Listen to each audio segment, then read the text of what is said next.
Halo teman-teman, selamat datang kembali di seri belajar Photoshop CS6 untuk pemula.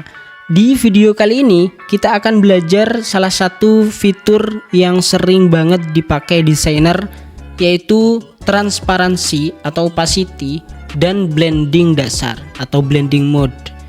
Mungkin kamu pernah lihat desain flyer atau poster di mana foto latar belakangnya agak pudar. Oke? Supaya teks di atasnya lebih mudah dibaca. Nah, itu contoh penggunaan opacity. Transparansi ini sangat penting untuk membuat desain terlihat lebih rapi dan profesional. Opacity artinya seberapa kuat dan pekat sebuah layer tampil. Kalau 100%, layer tampil penuh. Kalau 0%, layer hilang, transparan sepenuhnya. Kalau 50%, layer jadi setengah transparan. Dengan mengatur opacity, kita bisa menyeimbangkan elemen. Misalnya, background jangan terlalu menutupi teks, atau shape dekorasi jangan terlalu mencolok. Kita lanjut ke step by step teknisnya. Pertama, pilih layer yang ingin diatur. Misalnya gradient atau gradasi biru ini ya. Oke, lihat perbedaannya. Nah, kita aktifkan, hidupkan layer ini. Setelah itu, lihat bagian kanan atas ada kolom opacity. Di sini opacity. Klik dan geser. Sambil lalu lihat di kanvas perbedaannya. Atau cara yang lain, langsung ketik angka di kolom ini, isi misalnya 50% atau 0, maka hilang. 100. Kalau sudah, tekan enter. Misalnya boleh angka yang lain, 30 atau 20%, 75, boleh. Semakin tinggi angka, maka semakin full terlihat. Semakin rendah angkanya, semakin samar. Saya isi kembali ke 100%. Sekarang kita bahas blending dasar atau blending mode.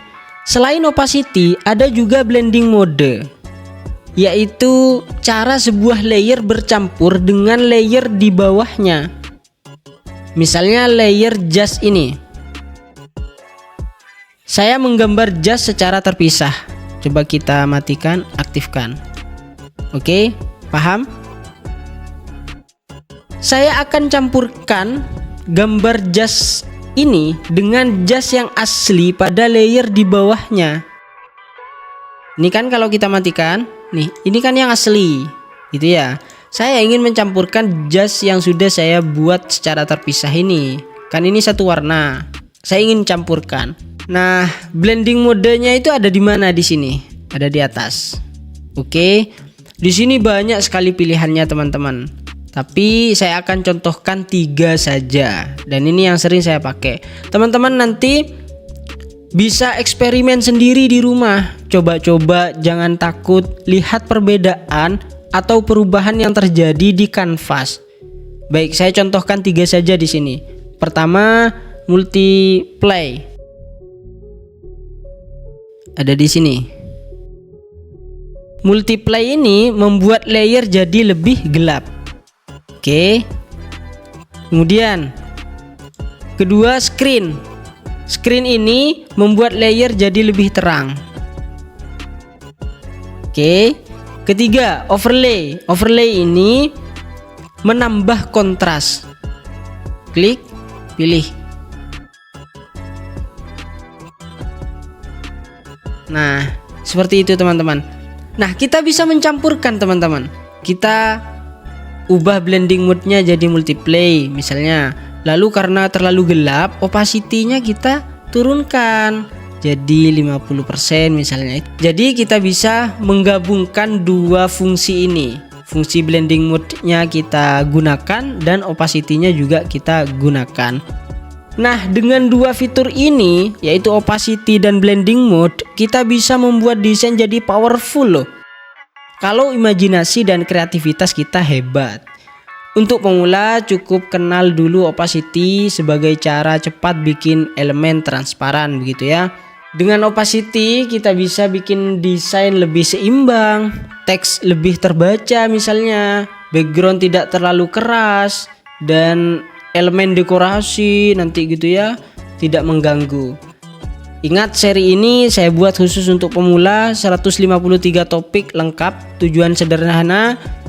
Tujuannya sederhana, saya ingin lembaga pendidikan punya desainer andal yang bisa menyelesaikan semua kebutuhan visual mereka. Kalau kamu terbiasa main dengan opacity, desainmu akan lebih terlihat profesional meski sederhana. Sampai jumpa di topik selanjutnya.